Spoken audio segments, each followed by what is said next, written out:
it's gonna be awesome to chat to you guys. So I'm chatting with CJ and Mike from Cerebral Scar, who dropped a fantastic EP very recently. So we're going to talk all things about the band, the release, and probably a whole heap of stuff in between. If you want to introduce yourself first. Yeah, I'm Mike. I'm the vocalist from Cerebral Scar. I've been in there for a couple of years now. 2021, I think I joined. Yeah. Excellent. Excellent. And Mr. CJ, if he's there, if he hasn't dropped out. Yeah, no, I'm still here. Oh, Yeah, that's no, cool, I'm man. obviously I'm the most important member of the band. I'm the bass player, and basically I'm just there He's to not look lying. good. I'm just there to look good and drink, basically. Yeah, yeah. Oh, that's good. He only succeeds on one part, and it ain't the looking good. Well, that's yeah. Well, it's like it's the three of us are really male models anyway, so that's all right. We got to, that's music is just secondary to the beauty. Yeah, we got faces for radio. That's it, 100%. Now, I just want to talk about, and I know that you two guys were brought into the band, the kind of the most recent kind of incarnation about it, but would either one of you want to kind of go on about the history from the early band's formation? I suppose it's probably the other guys would know more about that, but I know that it was kind of around about 2014 was the original incarnation, I think, of the band. Yeah, Cerebral Scar is the brainchild of Lee and Reese, essentially, who are the two guitar players. And they formed a band with Mark, who used to be in Freebase. If you remember Freebase, who were big on the sort of UK hardcore scene, like early 2000s to mid 2000s. So when he finished with Freebase, they formed Cerebral Scar with the idea of sort of a thrash hardcore crossover band. They went on, did some good stuff for a little while, and then obviously Mark moved to Italy to get married. And then they had some other personnel issues, and then Lee started recruiting again for people. I joined actually in lockdown 2020. I joined, and then a month later we were locked down for the second time by Boris and his bunch of goons. So it was a painful process to get where we are now. But the band is essentially Lee and Reese's brainchild, which is why they put us up as as voices to talk to you. They're obviously above that, their management level. So yeah, you're the ground workers, or the real workforce. You wouldn't want to interview Reese anyway. He never smiles. Oh, really? What? There's always one in every band, isn't it? It's like in my band, I got a guitarist, and it's just like I don't know what I'd have to do to make to get him to smile. He'll laugh at a joke, but it's a real wry kind of smile. It's 10 minutes after the punchline. Yeah, that's it. Yeah. It's like you're waiting. You check the clock. Come on, anytime. So the EP is really impressive. My zine, we recently reviewed it. I personally reviewed it. Yeah, and I loved it. Like I really, I'd obviously heard of through Pete and that, and the description. But when you hear it, it really, I think it's a very forceful EP that's got a lot in it. Like I think it's it's not, you can't pigeonhole it. That's what I'm trying to say. It's a great EP. We're glad you liked it. The check is in the post for that review, by the way. It's in it's in American dollars instead of Australian. But even better! Wow. I'm glad. When we read that review, it was like, wow. Thank you, because there was a lot of hard work went into that. A lot of hard work from every single member of the band, and when you get a review that's that positive, it makes it all worthwhile because we expect we're going to get some bad reviews because we're not everybody's cup of tea. But the reviews, the good reviews are like, it makes us think, we've done something right. So thank you. Yeah, absolutely. Yeah, we're blown away by the review, and it was so in depth. What we loved about it is how in depth you went. Like you went to the effort to really dig into each song and the styles and all the bands that you were name checking. And I was reading it, just smiling, going, "Yeah, that's a band I love. That's a band that Pete loves. Not Pete, Mike loves. That's a band that Reese loves." And we just loved it. It was just so detailed. So you do. I've read some of the other reviews, and you do all your reviews like that, and it's amazing. I think it's a good way to actually really dive into the. I could have been reading that review in like Metal Hammer or Kerrang. It was that in depth and that professional. It was amazing. So keep up the good work, man.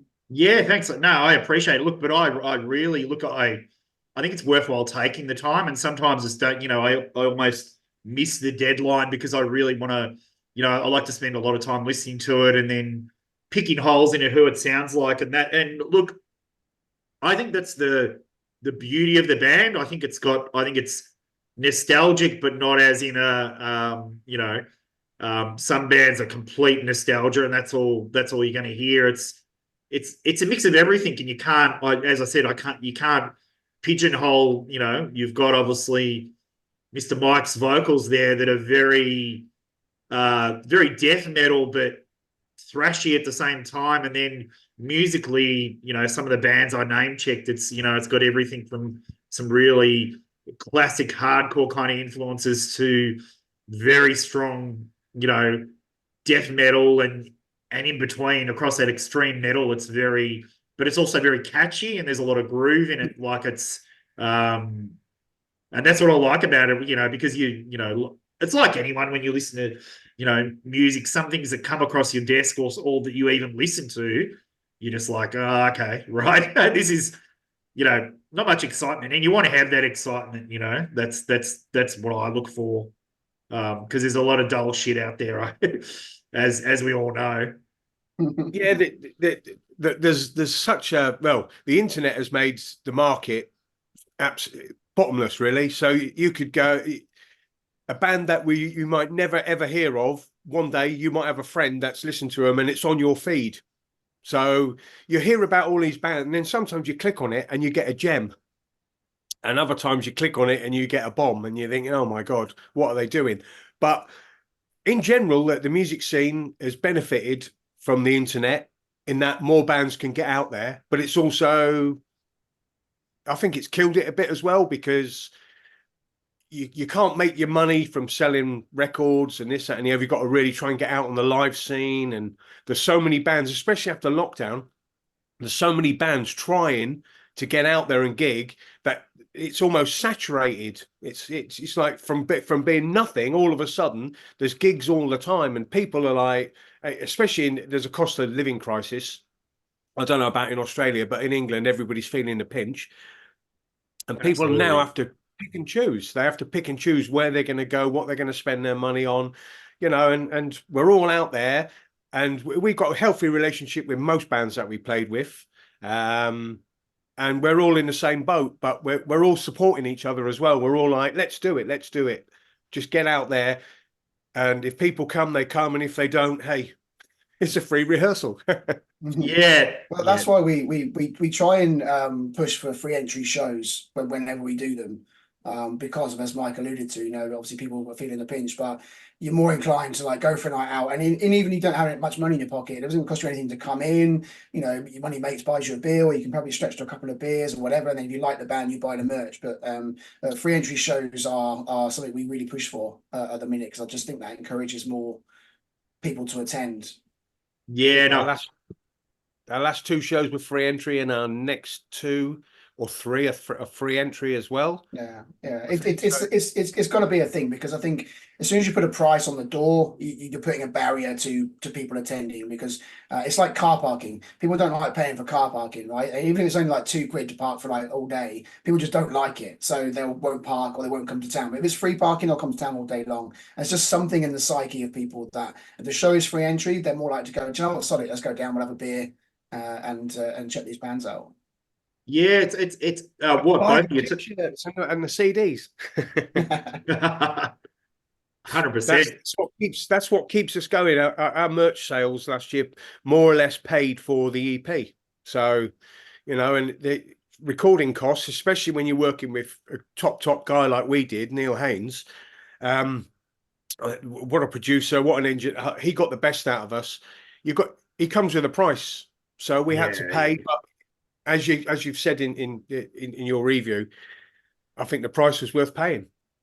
Yeah, I mean it. I mean it absolutely is. I think that's that's where, and sometimes I mean, even the the difference between when you've recorded it to when you get it mastered or produced can really, with with a guy, especially if you've got a guy that's got his finger on the pulse, you just be like, wow, you get it, and like it can be quite different. Like it's so that's definitely something to to really consider. Because It was it's good because Neil was from the beginning, and then he even mastered it. So he did the whole lot, the mixing. wow. We obviously had says on, oh, can you do this in the mix? Can you turn CJ down in the mix because he's too loud? But no, we actually wanted CJ's bass up in the mix because there's some clever little tricks that he does in there, and I'm only telling him this now because if I told him in rehearsal, his head wouldn't get through the Oh door. yeah, I was like, But yeah, so yeah, Neil did a great job, and then when it comes to mastering, he already knew what we wanted, but obviously he sent it back to us just to be double sure, and it was fantastic. it's super important, isn't it? If they get the mix of influences, and like it can't. It's not even as though you want it to sound like a classic record. It could be a Morbid Angel, or it could be a Godflesh album, or it could be an old punk album, but if they get the influences, that's the difference, rather than some bands. I mean, I've been in bands as well that you had like a person that only mixes sludge and doom, and if they're mixing like a death metal band, it's like they could get it, but Yeah. maybe not. Like there's intricacies of for all those kind of broad influences. So some people get it and some people don't, and I think the most important thing is about, especially in the kind of music that we play, you've got to capture that aggression, because we're not singing about making a picnic and going out to the countryside and watching the birds and listening and watching the raindrops or whatever. We're singing about things that piss us off and make us angry and make other people angry, and you can't do that if you've got a happy bouncy production. It's got to be in your face. It's got to be raw and aggressive in your face, but it's also got to be clear, because you want to hear the separation on those instruments. And I think I can't sing his praises enough. But Neil, if you're ever going to watch this, excellent job, and I'd recommend you to any other band of definitely of this genre. Yeah, it's the production and mastering on it is very clear, and you were touching on before, like even CJ's bass. I think also even the drums. It's like I think it's that balance is very fine. Like I don't, as a screamer myself, I want the vocals to be in the mix as well. But I also, like one of my favorite bands is Bolt Thrower, and it's really I want the bass to be, shattering my skull, but I also want to hear, like what you were saying, you want to hear things clearly. You know what I mean? It's like, you can like distorted punk bands, but sometimes the mix comes back like a shitty original black metal like recording. You're just like, like an early Venom album. Yeah. So recorded inside a cardboard box, I think, their early album. But hey, again, at the time when that came out, everyone was like, wow, it blew people away. And that was when I was growing up. So yeah, it was like, yeah, amazing. But yeah, I was gonna definitely touch on more about the release.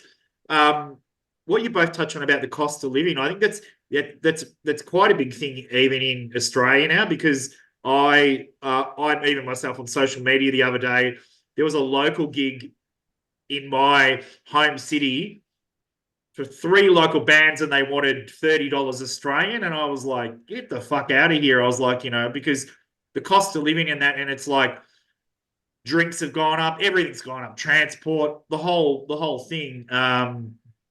But other people and promoters and that are putting on 3 shows, you know what I mean, where it's like, I a couple of weeks ago played with like 10 bands, and it was a no cost to get in and everything, and everyone had a great time, and you get tons of people in there, like it's people. I think it's paying that back to your own community, and yeah, like-minded people, rather than a high door charge. And ridiculously overpriced drinks and all those kind of things. Yeah, I mean the cost of beer in England is, especially in London where I live, uh, you can pay like 10 or 11 quid for a beer, you know, and it's you know, people like, you want to go out and have a good time, and they wonder why people binge drink before on the cheap booze from the supermarkets and then Yeah. go out. But it's, you know, again, we don't make the rules, we only follow them. And we don't have a choice because there is no, you have to follow the rules. Otherwise, you end up getting nicked or locked up, whatever. But Yeah, no. It's very true. But I mean, it's good. Yeah, I think it's great that you're doing those kind of things. I think it's, yeah, you know, I think myself and a lot of people I know in bands, yeah, they're doing the same thing. They're throwing on like also DIY shows and that, like in like some friends of mine had in a bowls club or whatever, they had all ages gig there, you know, or under bridges, and that, you know, a lot of that revival of that stuff's coming back, which is good. You know, it's all kind of because like you said as well, you're not making a hell of a lot of money out of it. You know, it's really what you touched on before about, you know, merch. Merch is really, you know, yeah, people love to buy the merch, but it's really the only kind of form of income it, for a lot of people. You know, that's not the it's the motivation, lifeblood. but yeah. It's the lifeblood of a lot of bands. But going back to these homemade gigs, Stu and I were in a band called Meat Train, and we played Nepal, and we did a gig up in Pokhara, and it was just a garage, and they'd covered the pit, and that was the stage, like the, you know, the mechanic pit that they go under. That Yeah. was the stage, yeah. And we got in, we got to the fourth song, and the local old Bill turned up and shut us down for noise abatement. And you don't argue with the police in a foreign country because Yeah.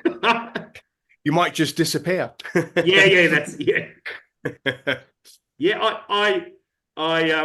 yeah, I wanted to touch on your previous band. I didn't know a lot about them beforehand, but I had a little internet search about it, and you did some great things. That was fantastic. Like it was really that was definitely more guttural and really abrasive kind of death metal, wasn't it? It was really, I mean, it sat between a few things. Yeah, I started off years ago in Winter of Torment, and that was a thrash band, and I ended up being pushed into the vocals because about 3 days before the first gig, the vocalist said, "Oh, no," and he just went, and it was like, who's going to do it? So I was pushed into it, and then I started enjoying it. I started finding my voice a bit, and then obviously Beneath the Remains came out, and it was like, wow, I really quite like that style. I'm never going to be a Hetfield because, you know, he's a very good singer.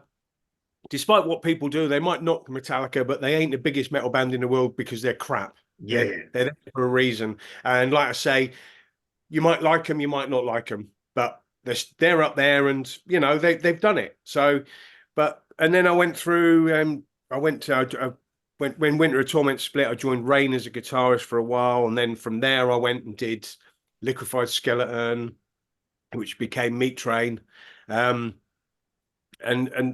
kind of like I was pushed a bit more into doing a more guttural approach, especially on Random Acts of Carnage, because we did the whole album, and then it goes back. We recorded it. There was a studio we had that the Chaz owned, and we recorded it there. And I was going away to China for a month, and about 3 weeks before, he said, "Oh, on this one song, you did some really good gutturals." So I had to go back, and we re-recorded all the guitar and the bass, dropped it down from D right down to C and drop B. Wow. And then I had to do all the vocals again. And then we got Sven, rest in peace, my good friend from Flesh Crawl. He guested on it. And it was like, you know, that's when I went to that. So, and then when Stu phoned me up and asked me if I would travel, because obviously I travel about almost a 200-mile round trip to rehearsals for Cerebral Scar. I didn't know what to do, and these guys said, "Yeah, you can do a job. You can do a job." And then here's a funny story. And we were in the studio and recorded the vocals, and they were like, "Wow, I didn't know you could do that." And I was like, "I've been in the band 2 years," and they said, "Yeah, well, you know, they couldn't really hear me in rehearsals and gigs." but you know, it's all right. I said, so what happened if I'd have been shit? And they went, well, you weren't. So 2 years and they never really knew what I sounded like. But they said, no, if Stuart says you're good, then we took his word. They should have listened because Stuart, obviously, he could have been the liar that we're talking about. Yeah, exactly. I remember we did some demos. What Mike's referring to is we sort of tried to demo the new EP before we actually went into the studio just to listen back to it and just to kind of learn it and see what we could change. And we heard Mike's vocals and we were like, that sounds great. But we then listened to what he'd done in Meat Train and we're like, what he did in Meat Train was even better. So we had to almost like go and sort of change everything he'd done to be more like what he was doing, because he'd obviously done a style which he thought would suit us. But sounds like trying to sound a bit like Mark. Mark's vocals are legendary, but Mark is Mark. And obviously he'd sort of tried to sort of do that and find that happy ground to make it work. And we were happy with it. And then we listened back to the demos and then compared it to Meat Train and we're like, no, we want that. So we made him go and redo it all. But that was the brilliant thing is if it's a little bit sort of advice to other bands is if you're going to go and do spend a lot of money on a rehearsal on an album or a studio, demo your stuff first and listen back to it so you can really critique it and then actually go, I want to change that. It was so beneficial because Mike's vocals on the EP are absolutely brutal, absolutely visceral and just on the point throughout the whole thing. But that's a product of a lot of work and a lot of rework that he's put into it, But no,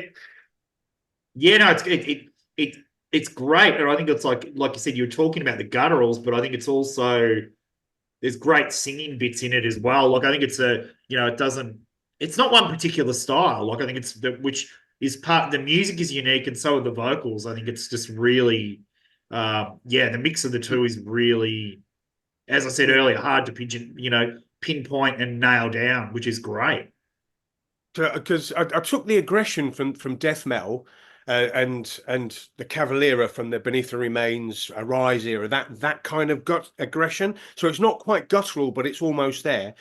But I really like good phrasing. And one of my favorite vocalists for phrasing is Tom Araya. Tom Araya's phrasing is amazing. And the other thing as well, Tom Araya said it, but my good friend Sven, I'm going to mention him a few times, love him to bits. He's left us now. So sadly, the big C took him. But he always says, when you do something, you might be the most brutal, aggressive guy in the world, but hey, we're all human. Do it with a smile, because it'll come through in the music. Because you might be singing about this, and this, but you're alive and life is good.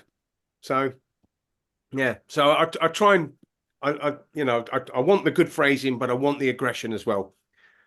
It's it's funny. I was at a friend's do on the weekend, and I heard a story about the singer of Cannibal Corpse, and and they were saying that apparently and was saying that apparently he drops off toys to children's charities and all these kind of things. So he's brutal, singing about all sorts of nasty stuff, as we know. Camera smashing your face, coming out your cock and stuff like that. And then going in giving toys. And and apparently, he has a lot of fun with it and that. So I think that's definitely very true, rather than being so serious about it. And you're probably you're going to enjoy it more anyway. So what people, I think the big thing that people miss about Cannibal Corpse is they say their lyrics are really cheesy and corny and this, that, and the other. But Cannibal Corpse have already said we're about tongue-in-cheek horror, which is why their cover art, whilst it's gruesome, it's still got that comic edge to it. Oh yeah.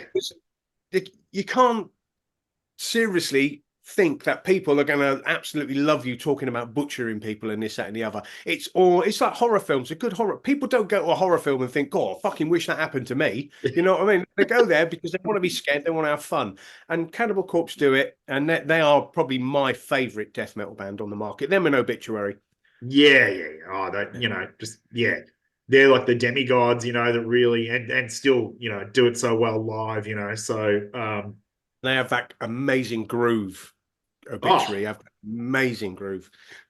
And still making really good records. Like that's what people, I think people shit can them and that, but they're actually really good. I think, particularly the last Obituary is one of their best albums. It's really just, his vocal style has changed over time, of course, like everybody, but Age does that. the groove and the songwriting and the craft in it is just, absolutely crazy, So I'm just I'm keeping an eye on the time as well, because we'll have to probably jump in and jump out because my scheduled time didn't and you don't want to cut it through half a conversation. I might jump to CJ. We might talk about, because Mr. Mike has talked about his wonderful bands, and so I might, CJ, if you want to talk about bands, you've been in, obviously. Fantastic. Oh, brutal. See, that's brutal. Corpse Grinder was here. Yeah, that's it. See, the connect. I thought that was my stand-in. I thought the monkey was going to do my bit for me, like a ventriloquist act. No, the monkey does my bit. Mate, that wasn't a monkey. That was AI. Yeah, it was AI. Maybe he's a better bass player. I don't know. No judgment. Oh, that's not difficult. That's not difficult. So do you want to talk about your previous kind of musical musings beforehand? Obviously, one band we know very well. Yeah, I mean, the band that people will know me from is Dead Man's Chest, who I was in. I was actually in very originally when I played their very, very first show, because Andy, the drummer, is a friend of mine, and I joined them very early on in 2008. I had long story short, I had a carpal tunnel operation, and the first thing I tried to do when I came out from having that operation was play bass. I've been playing drums prior to that, and I have a background of doing everything in bands. I've played drums, I've done vocals, I've done guitars, I've done bass. But when I came out with my carpal tunnel operations, Andy was like, I need a bass player, and it turned out I could play. So I joined them and then left and did a lot of other stuff. And then I rejoined in 2016, I think, for a show. They needed somebody for a show with Lionheart and First Blood at the Underworld. So I joined for that, and then just ended up staying. And then we wrote Violent Days, and obviously I was a part of that. And then I left at the end of 2018 for, I'm going to say, musical differences. And I had other things in my life that I wanted to do at that point, so I moved on. But that's what people will know. I mean, I'm a hardcore bass player. That's my style, if you like. I learned a lot in Demon's Chest about rhythm and groove and attack in your bass playing, but without it being messy. And finding that sound. I've had to retune my sound to fit with Cerebral Scar, because when I first came in, I did this massive, like, what's the word, like, really aggressive bass tone. But I had to dial it right back to fit in with what Lee and Lee's doing. If some of these purists, you get those purists in music shops, took one look at my bass, they'd have a heart attack. Because it rattles to hell. The action is so low. I get a lot of percussive tone in it, and it's not a cheap bass. It's a grand's worth of Ibanez bass, but it's set up to be percussive tonally, which I've dialed back a little bit for Cerebral Scar, but and now it works. But what I think brings is that kind of that underlying aggression that you refer to as an SAS Death Squad. And I love that. I absolutely love reading. It's a nice combination of the aggression and the groove, and that's kind of what I'm trying to do. I'm trying to play tight to the drums and bring out what the drums are doing, so the bass drums and the bass are tight together, but also getting a nice platform that's not dominating the sound for Reese and Lee's, because there's a lot of guitar tones and melodies going on, and it doesn't dominate that. So that's kind of where I am. But Dead Man's Chest is what people will know me from. I won't bother naming my other bands because no one will know, no one will care. So Dead Man's Chest were great. Yeah, even through the peak connection of 1054. Yeah, I bought some CDs too, and amazing. Amazing records, and I, not just because you're in front of me, but that's probably my favorite release, the one you were part of. That was I think that was the last recording. Was that? I think it was the last full album. Yeah. Days. I'm very proud of it. I had some awesome time. Did some amazing tours. I got to play with all my favorite bands, like in the scene. I got to play with Agnostic Front, Sick of It All, Sworn Enemy, who we're friends with. Played with them a few times in Europe, and it was just a great time. Great time of my life. I'm very, very proud of that record. Shall I stop there because you're gonna have a minute left? Yeah, it's gonna cut out, so we'll stop it there and then come back again if that's all right. So yeah. It's all right. I'll just I'll hit that now. I'd hit record. Oh, Yeah, so I think got a beer in the break as well. Foster's. Yeah, but it's made here. It's made by Carlsberg, and it's brewed from the water in the River Nene in Northampton. So good luck with that. It's actually brewed from urine. Yeah, Because it's about it's not a great beer, but it's light. It's very light. it's about as Australian as I am, to be honest with you. Yeah.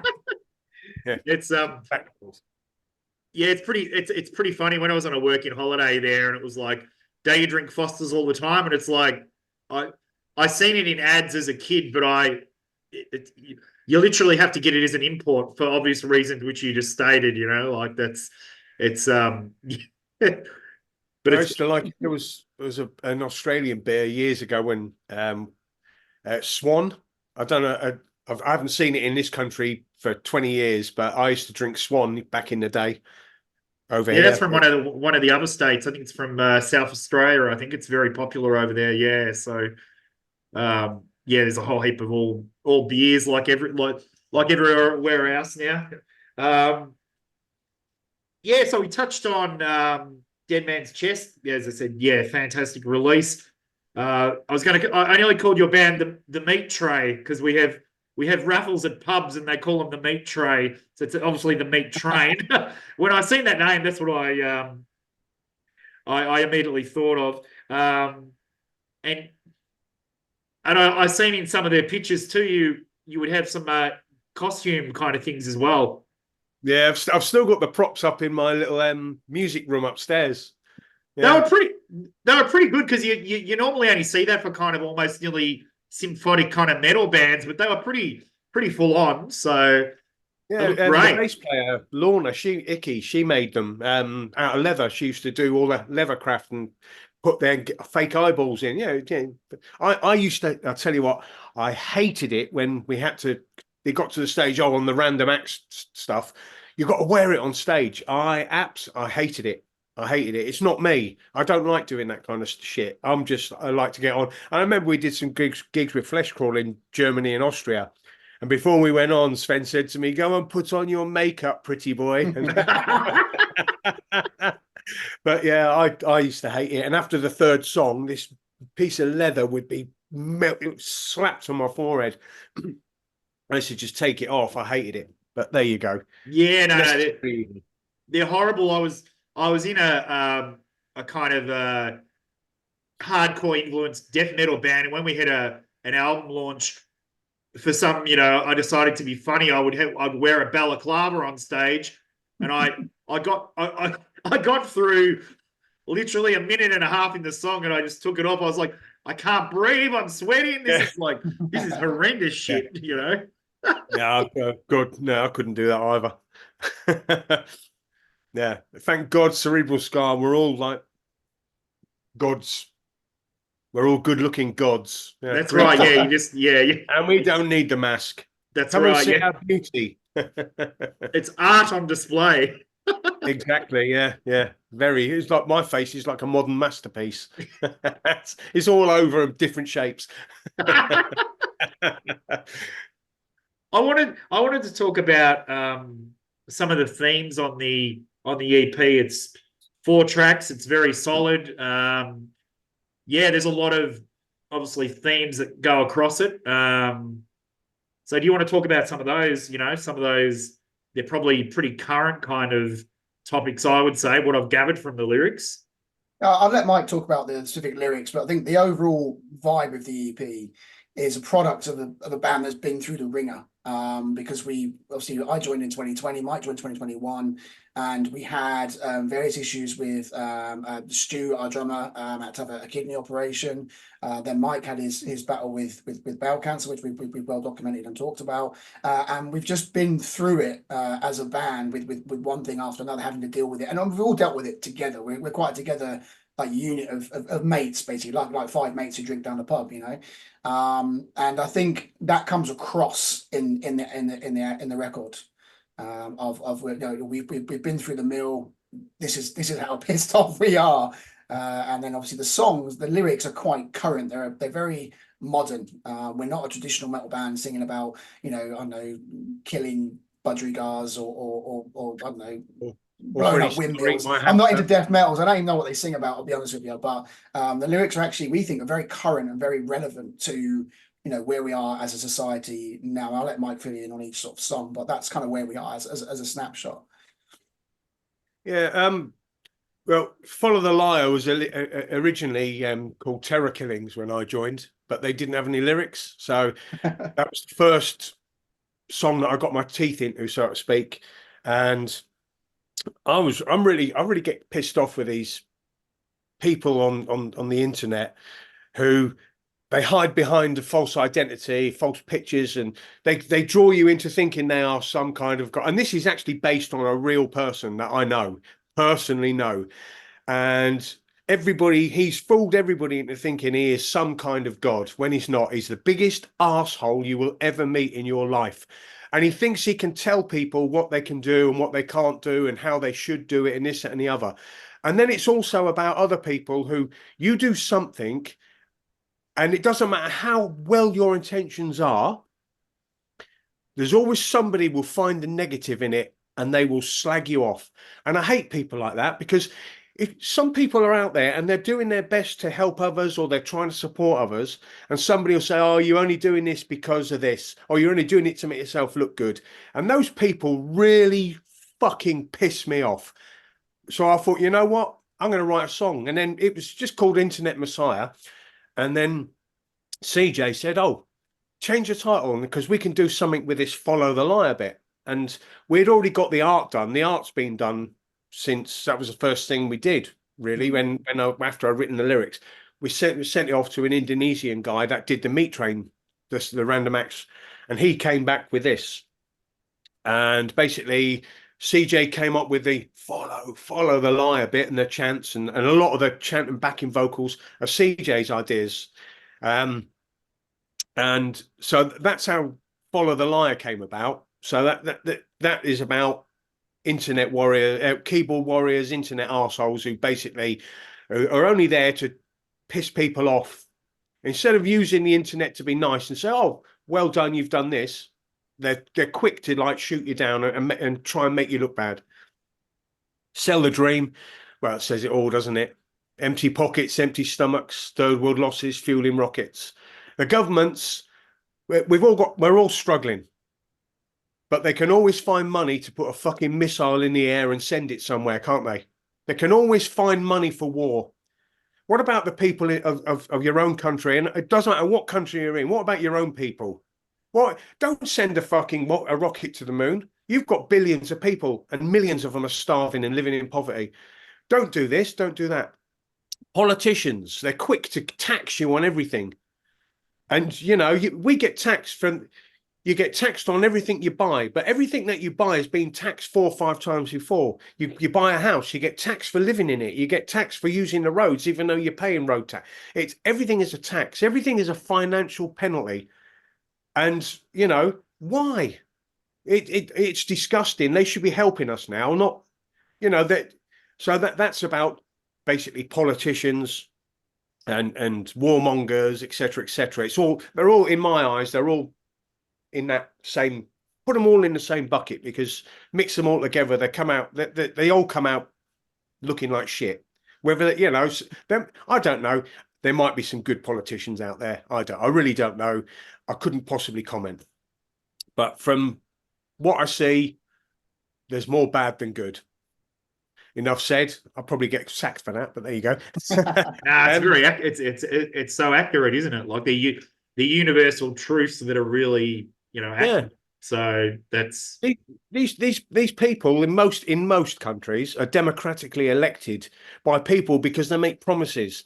They make promises to the people of the countries that they represent and are figureheads and leaders for. They make promises to make our lives better.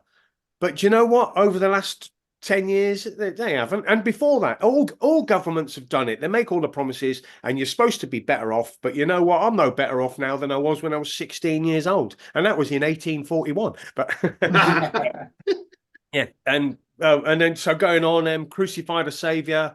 Well, we've all got our cross to bear. See what I did there? Cross to bear with religion.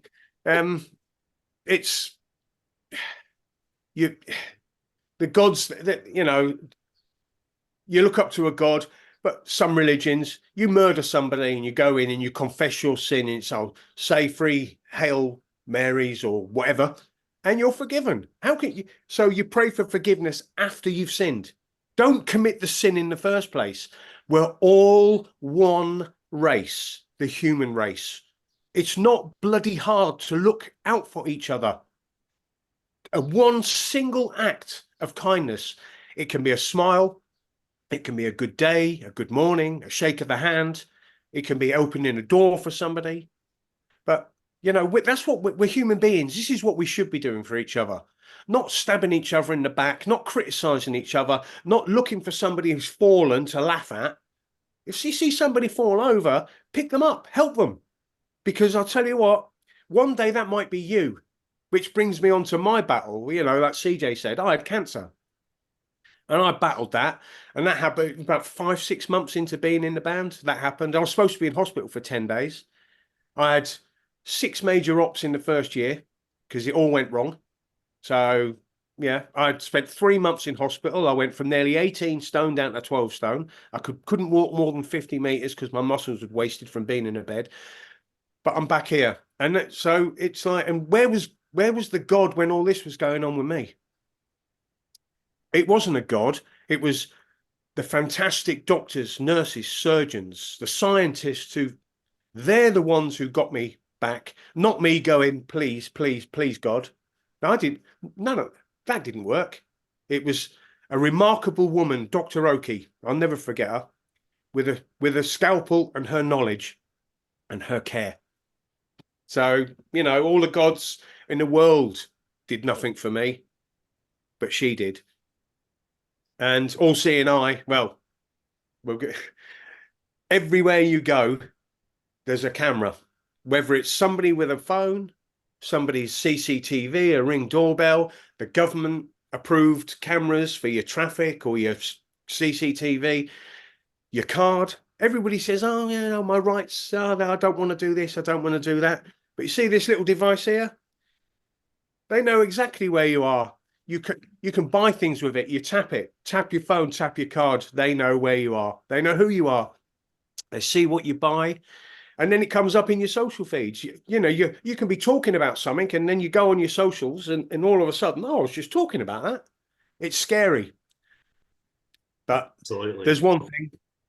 They can't watch everybody all of the time. And I'm pretty sure that although I could listen to every single one of us because I've got Alexa in my house as well. I'm pretty sure that there's key words that might trigger things because they haven't got enough police on the streets in England to police it. So they haven't got enough people to listen to every single person with a phone, have they? So, but all seeing eye is about, don't go on about, oh, I'm free and this, that, and the other, and I know my rights and this, that, and the other, because there's always somebody who knows your rights better than you do, and all these gadgets in the world, it's basic. It's all there, and it can all be used. It ain't going away, is it? No, and it's scary. But if you don't break the law, you don't fear the law. That's my view. Yeah. So, and I can have a conversation over a beer about pretty much anything I want, and I'm not likely to offend anybody apart from an arsehole, the arseholes of society. And you know what? If I offend an arsehole, I don't care. If I offend a decent person, I do care because I don't want to offend the decent people of this world. Good. It's great approach. I think thanks for that. That was great. That was really that covered all those songs. It's fantastic. I mean, they are. I mean, they're fantastically well-written lyrics that, I think it's all very integrated. Like and it kind of with the whole EP, those, the 4 songs, everything's going on, each track is really different. Lyrics that are well-written, good themes. you know, like it's really concise. So it's yeah. That's a lot of it's down to Reese, because Reese is one of these that he always says, I never want to write the same song twice. Hmm.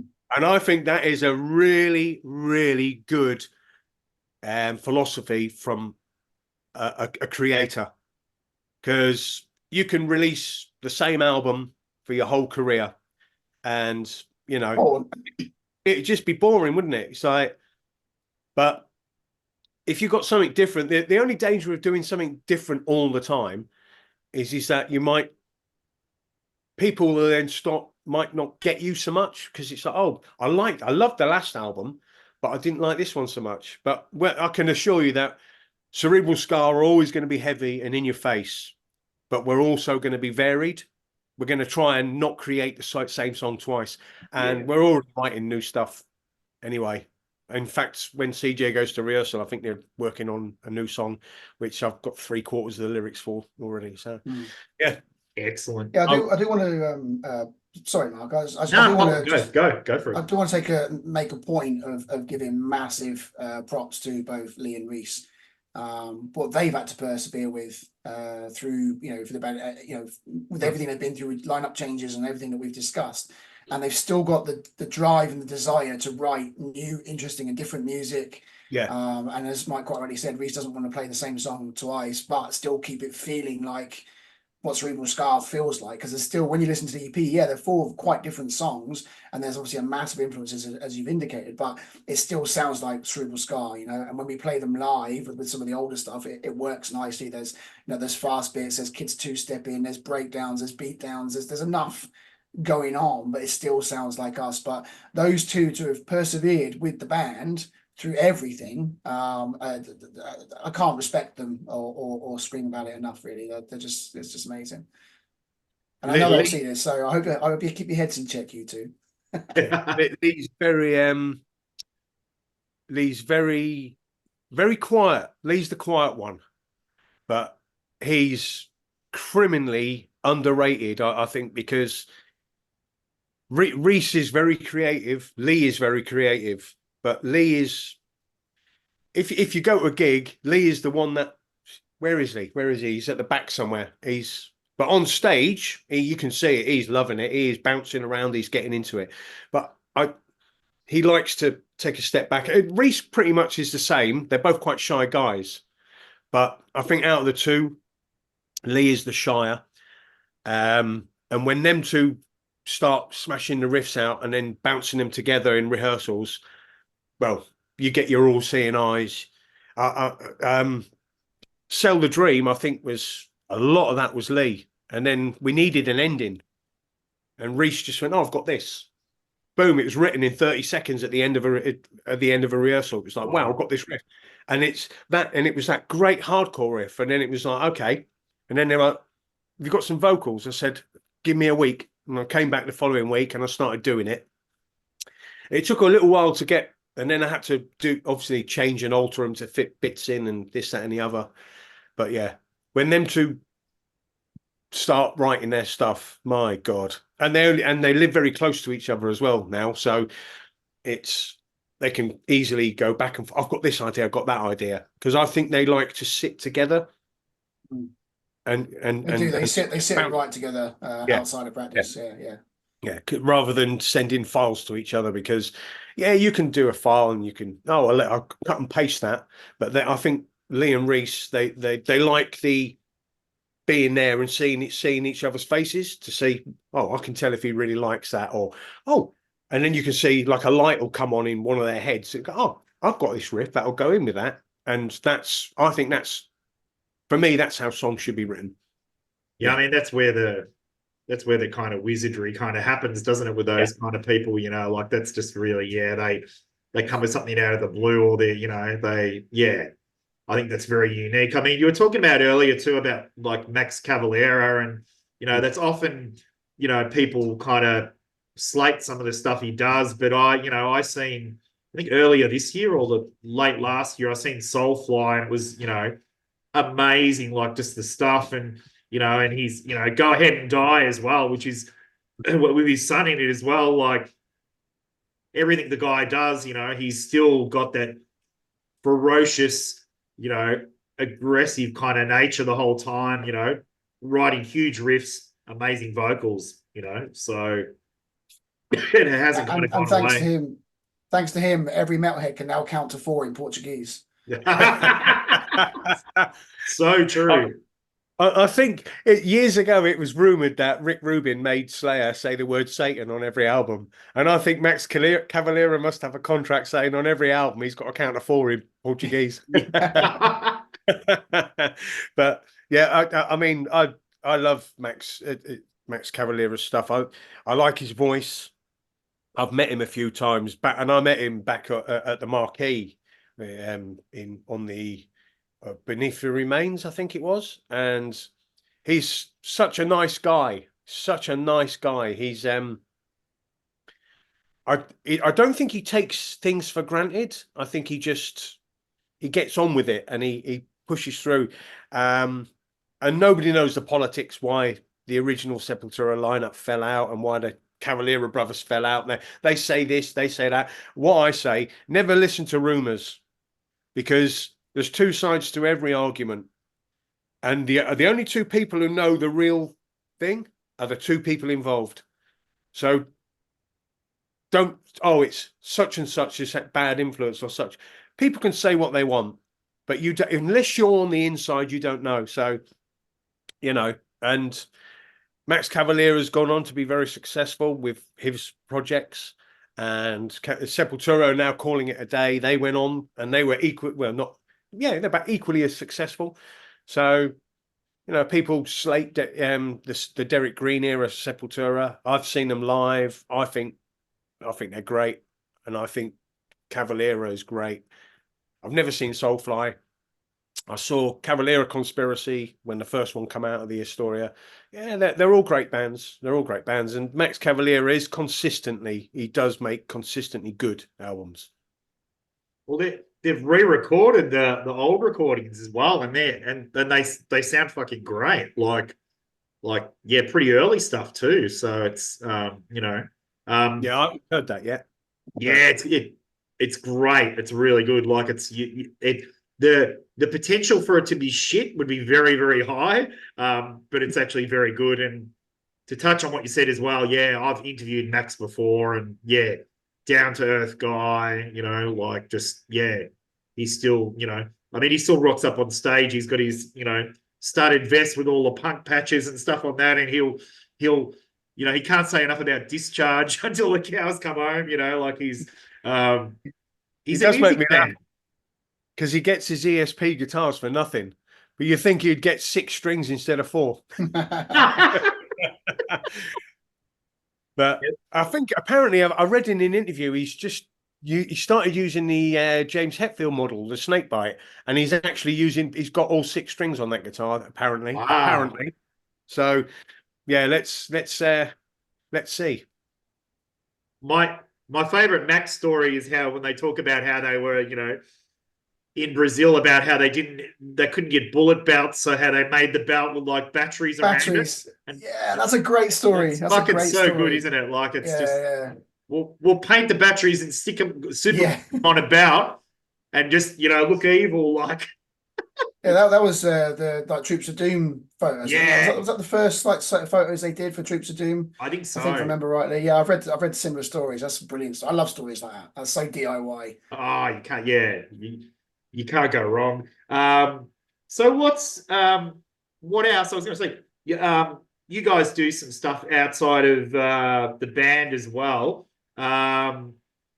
You've got you do some radio stuff and you do some podcasts, CJ. Is that right?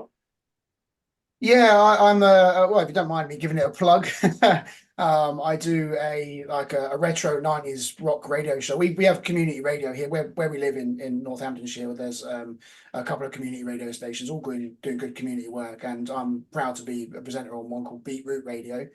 And I do a show on a Thursday night which is called Class of 91, and it's a retro rock show. So basically, it's aimed at people who are kind of like my age group, I suppose, but also younger people who are now discovering bands from the early 2000s and the late 90s, because obviously kids are still now rediscovering Slipknot, Killswitch Engage, all that kind of stuff. And yeah, just play a bunch of music from 91 onwards. That's the benchmark. A little bit of humor in there, a little bit of sort of the album. I do like the #1 album of that week in any particular year and that kind of stuff. It's good fun. It's good fun, and I'm enjoying it. Yeah, that's cool. No, it's good to have. It's definitely good to have those outlets. Mike, do you do anything outside of work, outside of the band? I didn't. My internet sleuthing didn't get me that far. I do. I write for Horror Metal Sounds, Canadian online zine, Oh wow! and I do some interviews. I interviewed Richie Cavaliero, funny enough, late last year. He's a really nice guy as well. I interviewed Biff Byford from Saxon because their new album, Wow. reviewed that as well because their new album is killer. Saxon and Saxon are one of those old school bands, old school heavy metal, British heavy metal band that I think it's like Marmite. You either like it or you don't. And their latest album's phenomenal. It's really, really good. So I've interviewed him. I interviewed some bands from the Philippines because I've got a lot of friends in the Philippines. Because when Meat Train toured there, we made friends. My wife is from the Philippines. I've interviewed some Philippine bands. I do reviews for Horror Metal Sounds. I've been a bit quiet lately because obviously the EP stuff. So we've got some gigs coming up. But yeah, my next review that I'm going to be doing is for the Battle of Britain, the Exodus new live album. I was actually at that show, so Oh that's wow! really it's going to be mega for me because it's like I remember the show because I think there was a fortnight of gigs at the Astoria, and there was Testament, there was Onslaught, Wow! there was it was almost like every Bay Area or every thrash band that was coming up or big at the time within them 2 weeks came. And I remember, did Chuck Billy got up and no, Zetro got up and jammed with Testament at their show at the Astoria. I remember that in that week. Wow! So yeah, and then us and opening for Onslaught was that little known Canadian band Annihilator. Yeah, and yeah, so yeah, but that gig, I've got very fond memories of that. Yeah, Exodus, another one of those bands I love. So yeah, Yeah, no, they've been pretty solid, haven't they? Really, like they're still and come back with some raging releases. It hasn't kind of oh yeah, eased off at all. And very I think very underrated. Really, like a lot of obviously the big four get all the hype, but a lot of those bands made fantastic records. oh definitely. I think rumor has it again, rumor that they missed out on being one of the big bands because of a releasing schedule or something on one of their albums, and if that had come out when it was supposed to come out, it would probably have propelled them quicker because I don't Wow. know. It's I really don't know. It's something I read on the internet, and as it says on Follow the Liar, there's a lot of bullshit on the internet, isn't there? So yeah. Yeah, you never. You never know what the truth really is as well, which you touched on Exactly. before. Like it's. I also like what you're saying before about the real story between bands and what the reasons why it didn't work out. The classic example is like the Cro-Mags and Fear Factory. Where it's like you would come on guys, get it together, but no, but who knows? Yeah, the truth's somewhere in between. So Yeah, the only what's people coming? that Yeah, sorry. go, No, go CJ. on. No, that's all right. I was just going to say that with those stories, the people that miss out, really, that lose out, are the fans. Because you end up like talking about it between yourselves, trying to figure out what is going on, what's not going on. In the meantime, Taking there's bands out sides. there not making music. So yeah, exactly. I mean, I'm a massive Fear Factory fan. That's if you want to know where my musical tastes are, Fear Factory is where it's at. And obviously watching what happened with them, with all the various lawsuits and all that kind of stuff going on, was tragic. It really was to see, my favorite band basically fighting itself, it seemed. And obviously Dino in the end got it together and he's now got it back and he's going in a different direction, which is brilliant because he's basically saved the brand, if you will, if you want to look at it that way, saved the band and managed to go forward. But at the time when they were just like, you don't know what's going on. All you know is there's supposed to be a new album coming out, and then it's not, and then it's not, and then it's not, and then it's cancelled, and then the band split up, and it's yeah, there's fans who lose out. in all that. And it's not the band's fault necessarily. I'm not saying it's the bands that are making the fans lose out, but because there's all this like conjecture and rumor and fake news and Donald Trump getting involved somewhere, we lose out as fans. And that's it. Yeah, it's crazy because I think it was in November, Fear Factory toured with Machine Head, and it was a lot of people were really, oh, it's not the original lineup and all this sort of thing. Fuck off. It doesn't matter. Yeah, but Get out no there, band. Enjoy it. Yeah, exactly. Yeah. Exactly. You can name like probably the only band I know. Like, there probably are more, but the only band I've seen live with the original lineup that's never changed, as far as I can remember, is Sick of It All. They're still going with the original lineup. True.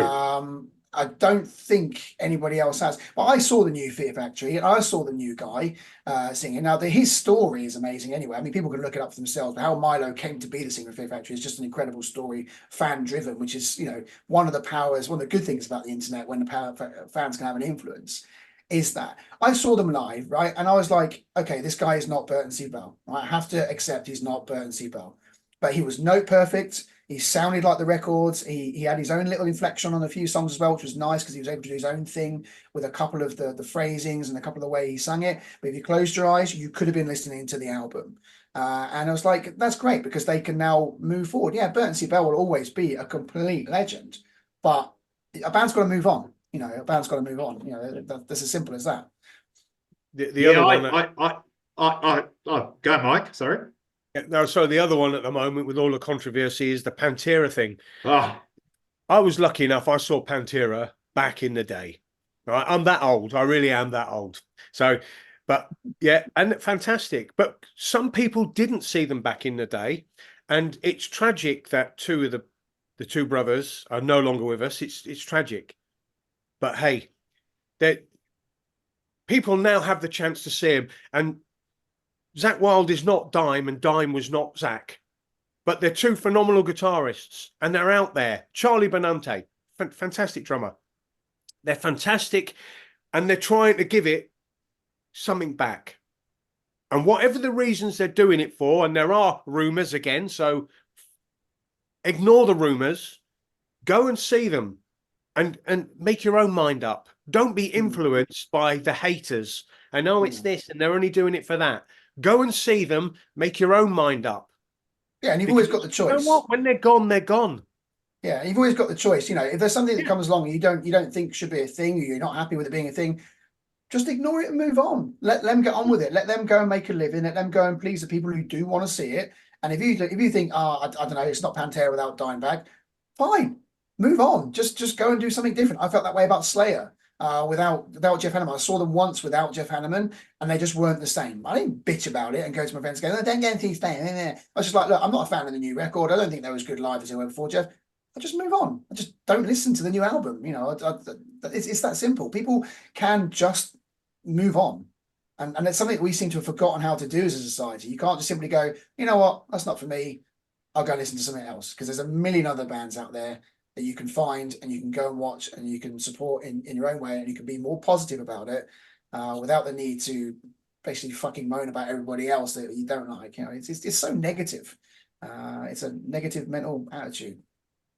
So if you don't like it, but if you don't like something, you don't have to. It's like you wouldn't get a vegan going in asking for a steak sandwich, would you? So if you don't want to listen to the reformed Pantera, it's simple. Don't listen to them. Yeah.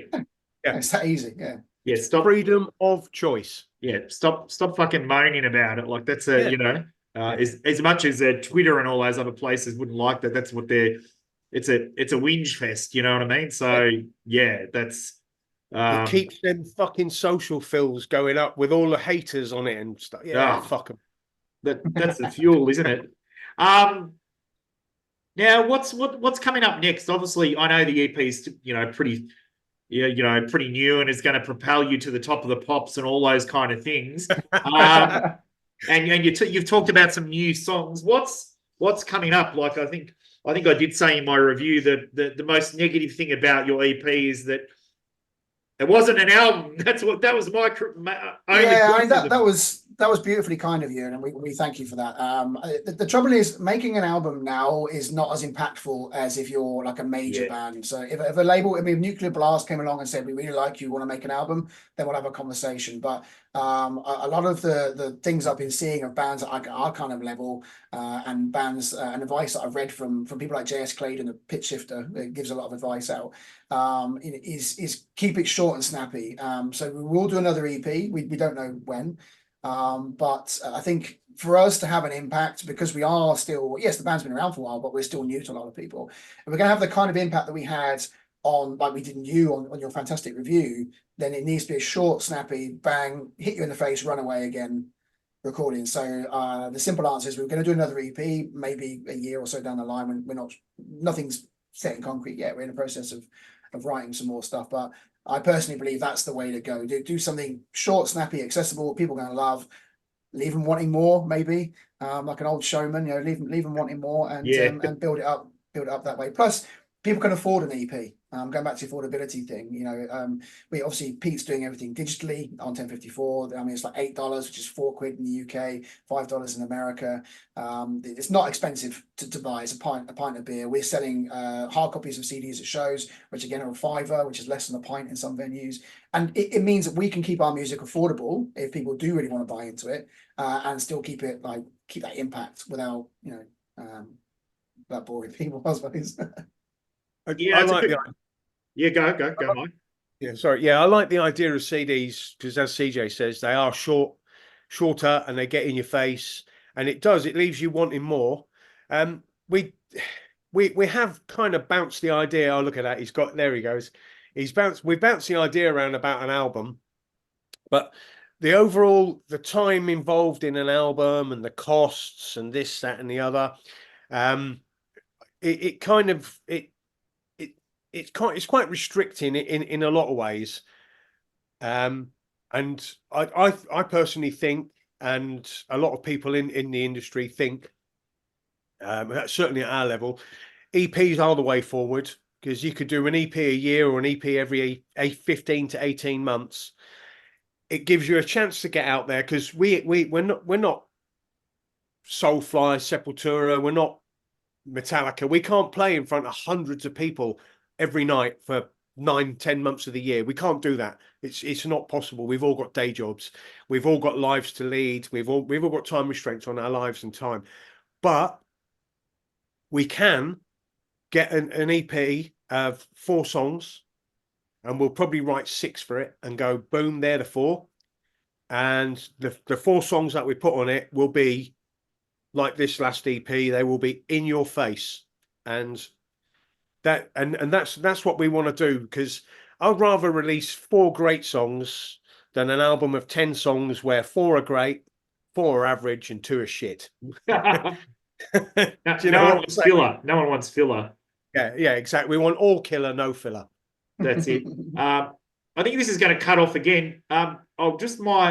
Let me just see, because I know you guys have got to go soon because you've got band practice. I'm fine. I've got some time yet. Oh, what I might do is, you want to end it and then we'll do some closing stuff. So yeah, sure. You got time? CJ, you got time too?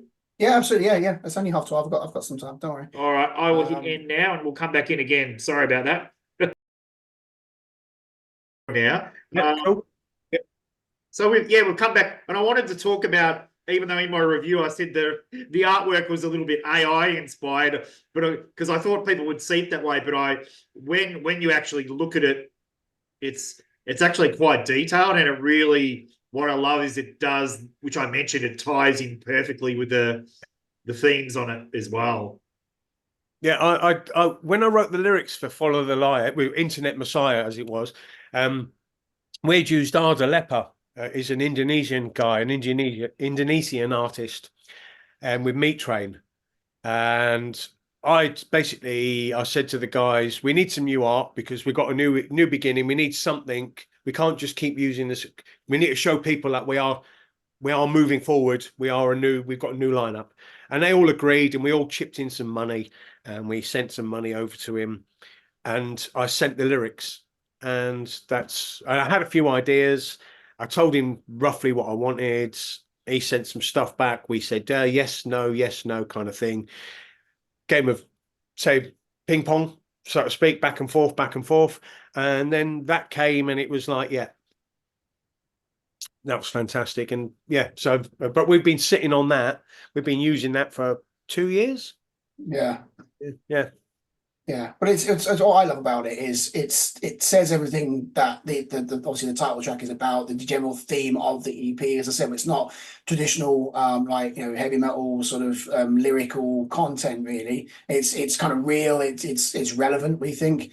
But also the artwork is just a different. You know, you wouldn't look at it and think that's a metal band necessarily. You know, it can easily be a dubstep artist, or I don't know, some kind of crossover electro, you know, sort of artist, Rob Zombie, something like that. It could be anything, which is kind of what we want, is because it's more about a theme and a message than necessarily the type of music. Yes, the band name and the logo tells you it can be fairly heavy and fairly abrasive kind of music, but it's not in that traditional envelope of, like, you know, like I said, singing about daisies or unicorns or of Californian sunshine or whatever. You know? Because initially the band name as well, when he came back with it, it looked like a million other death metal logos. And by that I mean, like, we couldn't read what it said. So, and I had always said, and even in Meat Train, and we were death metal, I always said, what's the point of having a logo if people have to ask of somebody else what you're called? So, and we all agreed we wanted it to be readable, and I think it took him 5 or 6 attempts to come up with the Cerebral Scar that we have now, because we didn't want the million jaggedy points or to look like you're looking into a bush of thorns. We wanted people to see the name, because if people see the name, they can start talking about you straight away, rather than like, yeah, I like this band, what they called, you know. And it's no disrespect to death metal bands, because that's obviously what death metal people associate death metal logos with that. But we're not a death metal band. We sit somewhere in between several genres, I think. Yeah. Yeah, and the name tells you kind of what we sound like. I mean, like one of the greatest band names of all time is Slayer. You see the word Slayer and you go, I know, I've got an expectation, and that's exactly what you get. Same with Fear Factory. You know, you get an idea of what that's going to sound like from the band name, and that's what they sound like. And I think we're in that same you know, that same idea, that you see the band name, you got an idea of what you're going to get, which is nice, without it being cheesy or, you know, predictable or whatever. Yeah, no, that's great. But it's funny what you're saying, Mike, about the I think it's particularly black metal bands.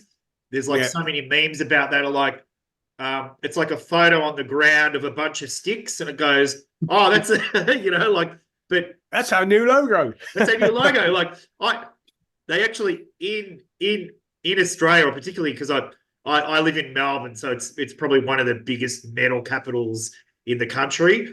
And now a lot of those bands, when they do flyers, underneath is like, it's got what the band's name is actually called, because it's like sticks, branches, you know, leaves over here. I can't, you know, like, it's, you know, it's funny. So I agree. I think, you know, it's stunning artwork, and you need to have a logo that's kind of, you know, it's memorable. It says the intent of the band. It'd also make a good banner. That would be an amazing banner behind you, you know, when you play some big European festival as well. That would look wild, you know. What, the artwork? Yeah, yeah, yeah, yeah. Funny you should say that. I just had one made by Pins and Knuckles over here. I'm going to name check them because they did a fantastic job.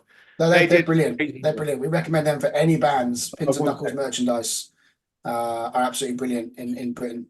Great name.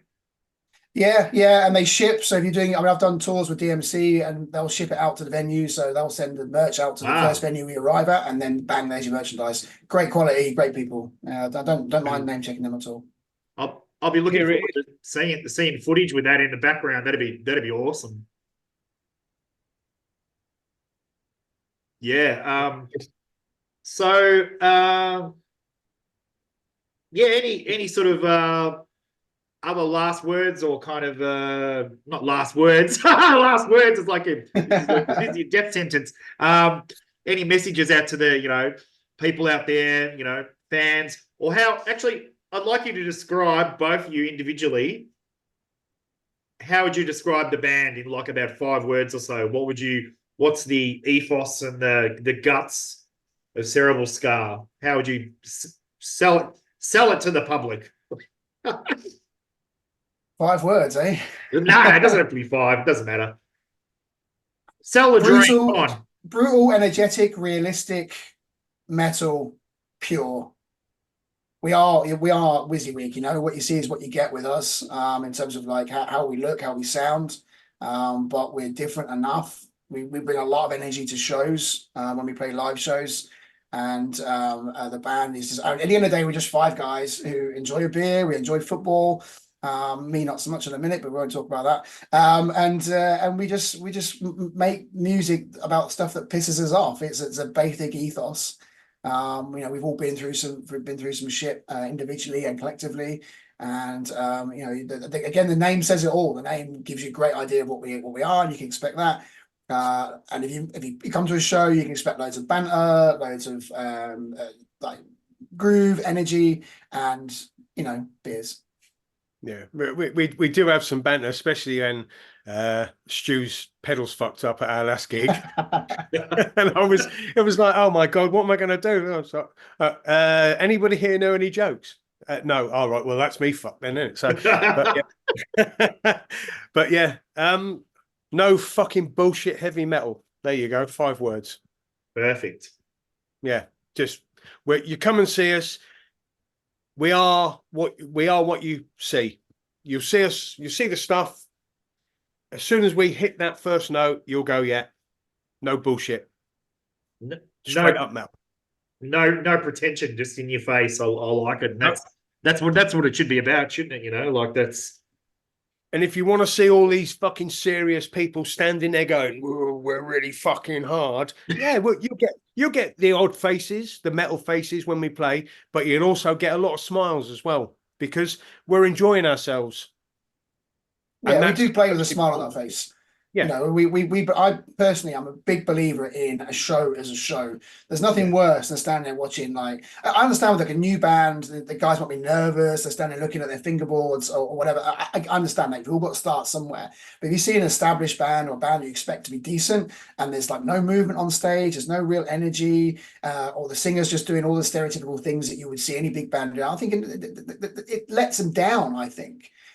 Because there's a theory that like when you see something, it's 70% of what you look like, 20% of how you sound, and 10% of what you actually got to present.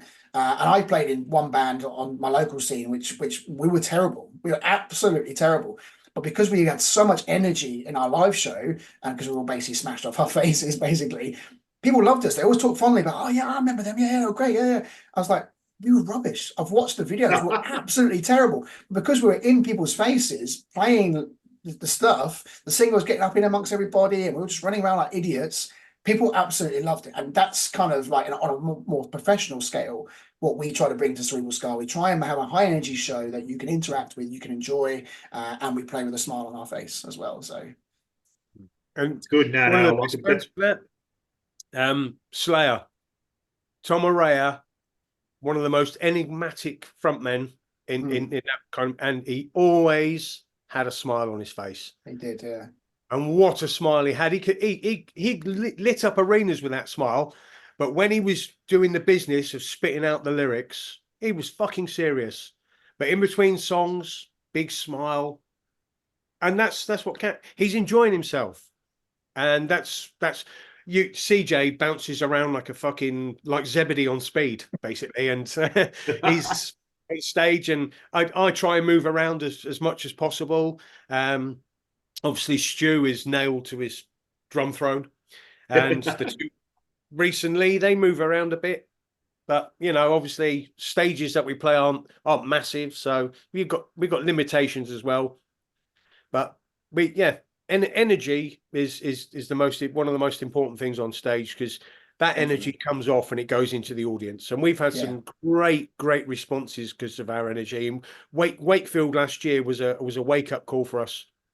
We finally got on a stage which gave us a lot of room to move around on. And Jesus Christ, it was unbelievable that the reception, the feedback, we could feel it from the crowd. I got the crowd into us, they were chanting, and it's like, wow. So yeah.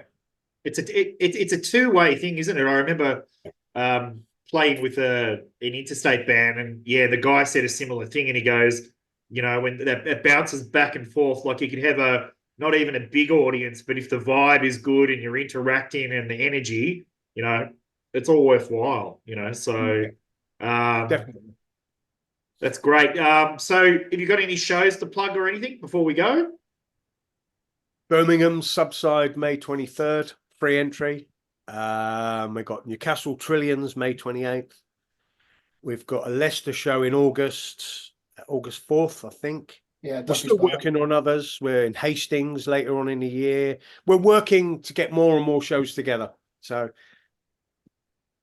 excellent. Just find us at cerebral _ scar on Instagram, Cerebral Scar on Facebook, and obviously we keep everyone up to date with that. I mean, Mike does all the social media.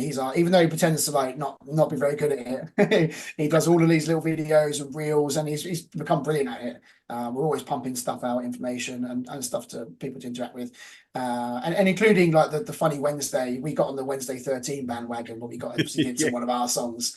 Which was pretty fun. We've got some traction on was it TikTok? I think I don't TikTok, but we got some traction with that. It's just keeping people interested, and entertained at the end of the day. So we're always quite active on the old socials. Have you got one last thing? Have you got any videos coming out or that? Is there going to be any? We shot a video for Follow the Liar. I did all my vocals. I was in the Philippines not long ago for a holiday. So they did all their bits in the studio. And then me being away on location, I shot a load of stuff in the Philippines. We're going to have to redo some of it before we release it because some of it was shot in different landscapes. Yeah, some idiot didn't shoot it in panoramic. Some idiot shot it in like portrait mode. Yeah. So we're working on getting that back together. So we're going to re-edit it and get on that, and that's something now which will probably come out in 6 weeks, 7 weeks. We're going to try and get it out to hopefully keep the momentum going, because if we put all our eggs in one basket and then it all comes out, then we've got nothing left. So we just want to keep but the video that we did initially looked great, but it does need some re-editing because some of the bits are a bit when you can say it's my fault. It's absolutely fine. You can blame me. I don't mind at all. I'll I might email you a copy, but it'll be if you really want to see it. But you've got to sign a contract of death. That's all right. Yeah, I sign them all the time, so that's all right. And have you got any merch coming out? Because that's what I want to know myself personally. We've got. Go on, sorry. I was gonna say we've got a new sort of like baseball style design shirt, which is on. Where have we got that on? We haven't got Big Hotel sorted yet, have we? But we've got it somewhere. It's on our page. Oh, it's on our page. Yeah, sorry. Go to our page. And it's the design is from a tattooist friend of mine called Paul Chirigi, who's an incredibly talented tattooist. Look him up. He's a brilliant artist. But he did some work for us, which is on the CD, the actual disc itself. But the full artwork with the two-headed warrior and all the wires coming out and stuff is a design for the new t-shirt. But we've gone for it's a white shirt with like red sleeves, like baseball sort of t-shirt style. Nice. But it looks amazing because it's just a bit different. So that's available now, and we've got some of obviously the existing stuff as well. And at shows, you can get the CD for £5 Excellent. And between me and Lee, we kept it because I didn't tell the band that I was getting the backdrops made. I messaged Lee privately. Me and Lee finance with pins and knuckles the background you see t-shirts. And we've got Wow. them coming on black shirts, red shirts, and military green shirts. Nice. So they'll Ooh. be in before the Birmingham show. So they'll be up on our store as well. And that's Pins and Knuckles again. And I can't plug them enough because they're phenomenal. I've said, we got some gigs on the 22nd, and Hardus, name checking him from Pins and Knuckles, said, yeah, man, I'll make sure they're there for you before that Birmingham show. That's what you got to plug them because they need the business, and for those, they're supporting you and they're getting it out, always, you've got to do that. It's been a great chat. Look forward to what's coming next. Thanks so much for your time. You're welcome. I do want to just the final thing I want to sort of put out there is a massive thanks to Pete, obviously with 1054, because I've had a relationship with him for the best part of sort of 2 years or so with the podcast stuff, and I've got to know him and I chat to him about non-music stuff. We chat about cricket because you like to kick our ass every 4 years in the Ashes. But he was interested obviously in what we were doing, but he didn't just take it on because I have a relationship with him because we're mates. He really liked it and he wanted it and he believed in it. And we can't thank him enough for believing in us and what we've done, and obviously the work he's then put into getting it out there and all the sort of streaming platforms. So you can get it on Spotify, Apple Music, all that kind of stuff. And Pete's put the effort into that, but he did it because he liked it and he believed in it. And I can't thank him enough. And we can't thank him as a band enough for that. And obviously he's a cool guy as well. So we're delighted to be part of the 1054. Yeah, no, he's a great guy, and it's he really runs a great operation, and he's really into the bands. I think that's the big difference. So if he likes it, then he signs it, and I love that because obviously I've bought, like I said, I don't know if we were on the chat or off air, but I bought a load of CDs off him when I bought this shirt. I paid for everything, and just the bands that we had on the podcast that we were doing at the time, the Verosis show, it's no longer around anymore, unfortunately. But there was loads of bands that we interviewed and we played tracks from, and I just loved them. It was like it's got such a wide variety of stuff. It's not just hardcore. He's got some death metal. He's got some really interesting bands from like Brazil, especially. He's got a very strong Brazilian roster of just really cool, interesting underground bands. And I've got to know a few of them. I'm friends with various members of various bands, which is great for obviously the scene as well. And it's tremendous. He's doing an amazing thing. And I'm not just saying that to kiss his ass because we're part of it. I've always felt that way about what Pete does. It's just brilliant. So. It's great, and he's got a lot of American stuff in Europe and UK. It's really French stuff as well. It's really kind of spread out pretty far from the other end of the world that we are, obviously. So, thanks so much for your time, and we look forward to what's coming next. Thanks again. A great chat. You guys are pretty relaxed, so it was very easy. Thank you. No, thank you for having us. And again, thank you for your review. And follow us. Follow the liar. Thanks so much. Did you have anything else to say, Mike, or that's it? That's all good? No, thank you for your time. Thank you for your kind words. We'll definitely keep in touch because we're friends on Facebook now as well. I'll definitely send you some video stuff for you to look at. And you've said it here live on air and recorded that you have now signed your soul over to the Scar Boys. That's it. I have, signed in blood. But thanks for 1054 for believing in us and signing us. And I think we all said the same thing.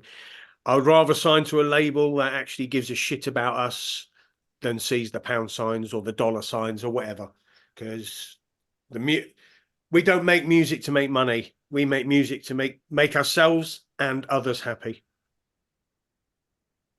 Perfect. That's what it's about. Thanks so much. I'm gonna hit stop on the record now. We are puppets in the wires, hidden masters, hidden lions, all fake technology.